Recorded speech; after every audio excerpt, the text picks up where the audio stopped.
You've seen protests, lockout of government buildings before, but this time it's not the crowd they're worried about.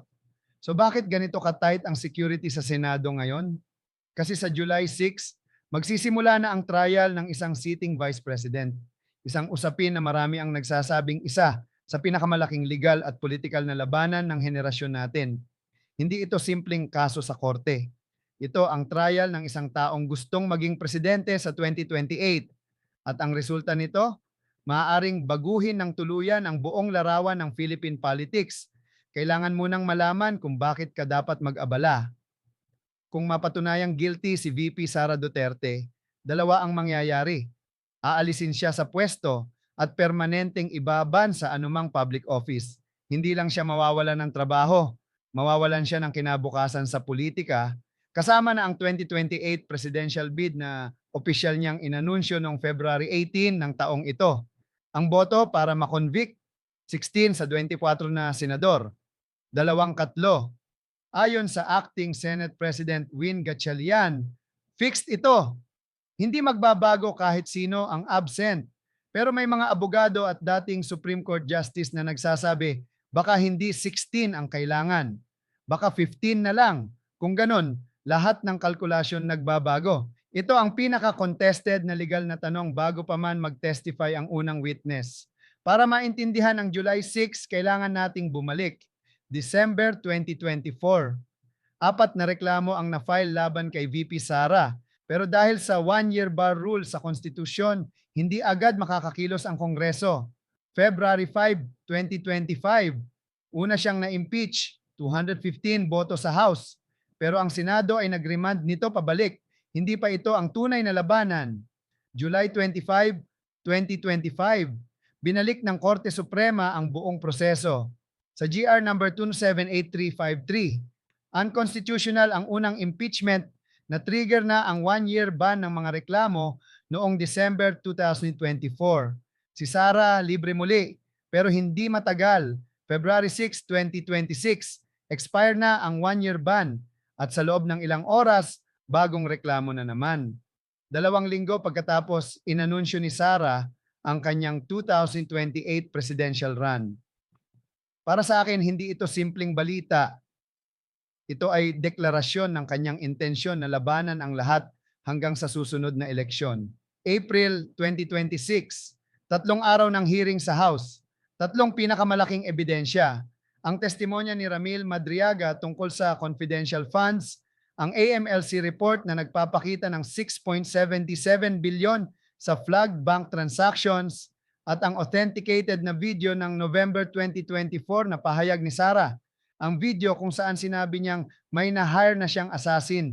May 11, 2026. Boto ng House, sumabog ito. 257 boto para sa impeachment. 25 kontra. Siyam ang abstained. Una siya sa kasaysayan na 2 beses na na-impeach na opisyal ng Pilipinas. Pero sa araw na yon, isang parehong araw, may nangyari sa Senado na nagbago ng lahat. Bumalik si Senator Ronald Bato de la Rosa pagkatapos ng 6 na buwan na kawalan sa publiko, may ICC warrant siya para sa kanyang papel sa drug war at ang kanyang pagbabalik ay tumulong sa pag-install ni Alan Peter Cayetano bilang Senate President. Sa loob ng ilang araw ayon sa mga ulat, nagpaputok ng baril sa loob ng Senate complex nang subukan ng NBI na i-serve ang ICC warrant.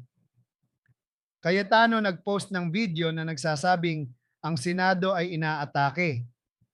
Si Bato, sa madaling araw ng May 14, umalis at hanggang ngayon wala siya sa publiko. June 3, 2026. Sa 12-member quorum, gamit ang 1949 SC President ng Abilino Vizcuenco, dineklarang bakante ng Gatchalian Block ang lahat ng leadership positions. June 17, 2026, sa special session na tinawag ni Presidente Marcos, opisyal na naging Senate President si Win Gatchalian. Lahat ng 30 senador na naroroon ay bumoto para sa kanya. Ang Cayetano Block, absent. At ngayon, sa isang Senado na patay gutom sa drama, bibuksan nila ang pinakaimportanteng kaso sa dekada. May 4 na formal na akusasyon laban kay VP Sara. Pag-usapan natin ang bawat isa, ang sinasabi ng prosecution at ang sinasabi ng depensa. Una, misuse ng confidential funds, 612.5 million, 500 million mula sa Office of the Vice President, 112.5 million mula sa Department of Education. Ayon sa testimonya ni Ramil Madriaga, ang dating bagman, 125 million ang na-liquidate sa loob ng wala pang 24 na oras. Nagpakita rin ang NBI ng ebidensya na peke ang mga pirma sa liquidation receipts. Ang depensa, walang final ruling mula sa anumang competent tribunal. Ikalawa, unexplained wealth. Ang mga bank account ng VP Sara at ng kanyang asawa na si Manasseh Carpio ay nagpapakita ng 6.77 billion sa covered at suspicious transactions sa loob ng halos 20 mga taon ayon sa AMLC. Ang kanyang declared net worth ay 8 million. Ayon sa abogada at legal analyst na si Lorna Kapunan, mahirap patunayan ng depensa na ang mga figures na ito, nasaklaw ang halos 20 taon ng transactions, ay mali o manipulado.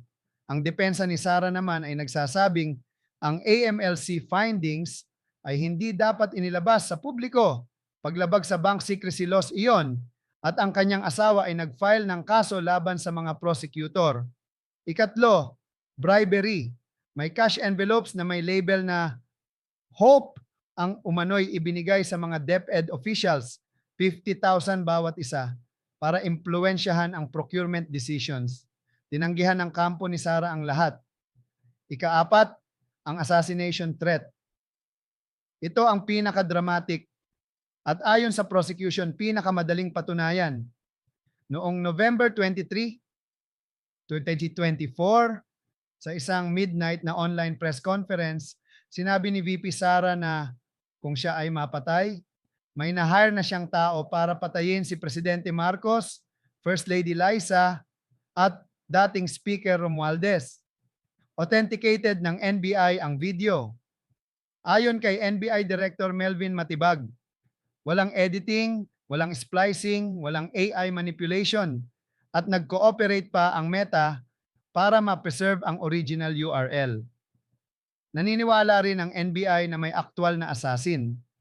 Definitely, we believe na meron siyang kinausap at meron assassin na naka-assign ayon sa NBI Anti-Cybercrime Division Chief na si Jeremy Lotok. Ang depensa, ang mga pahayag ay taken out of context. Isang conditional na pahayag lang daw, hindi isang tunay na threat. Ang Article 4 ang pinakapeligroso para sa depensa. Hindi dahil sa legal complexity, kundi dahil sa simplisidad. Ang video nakita ng buong bansa, live. Ang argumento na out of context ay kailangang i-convince ang mga senador na ang isang bagay na personal nilang napanood ay hindi talaga ibig sabihin ng mukhang ibig nitong sabihin.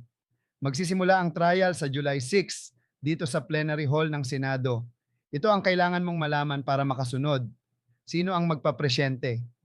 Si Senator Chis Escudero, ang pinakamalakas na kandidato ayon sa mga ulat, pero hindi pa opisyal ang desisyon ng Senado. Ang presiding officer ang nagtatakda ng tono ng trial. Sino ang mga hukom? Ang lahat ng 24 na senador ay senator judges.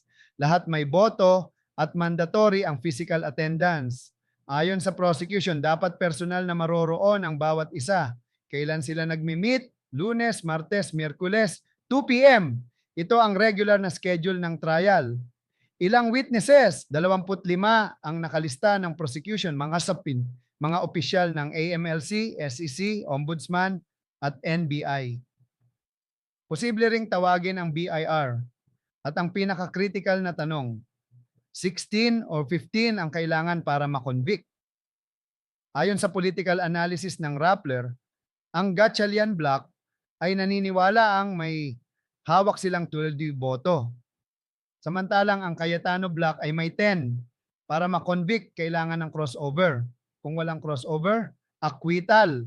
Ang emerging argument ayon sa dating SC Justice Antonio Carpio at iba pang legal analyst, Kung ang isang senador ay under preventive detention para sa non-bailable offense, hindi siya mabibilang at ang threshold ay maaaring bumaba sa 15. Si Gatchalian, 16 fixed. Ang korte ang magdedesisyon. Narito ang aking pagtingin at gusto kong maging malinaw na ito ay pagsusuri, hindi katotohanan. Una, ang pinakamapanganib na sandali para sa proseso ay hindi ang opening statements. Ito ang boto. Naranasan na ng Pilipinas ito noong 2001. Noong trial ni dating Presidente Estrada, bumoto ang mga senador 11-10 para huwag buksan ang sobre na naglalaman umano ng ebidensya ng kanyang 3.3 bilyong secret bank account. Ang resulta, lumabas ang mga tao sa EDSA, bumagsak ang gobyerno. Sinabi ni dating Senate President Franklin Drilon na ang pinakamalaking panganib ngayon ay ang maulit ang gayon.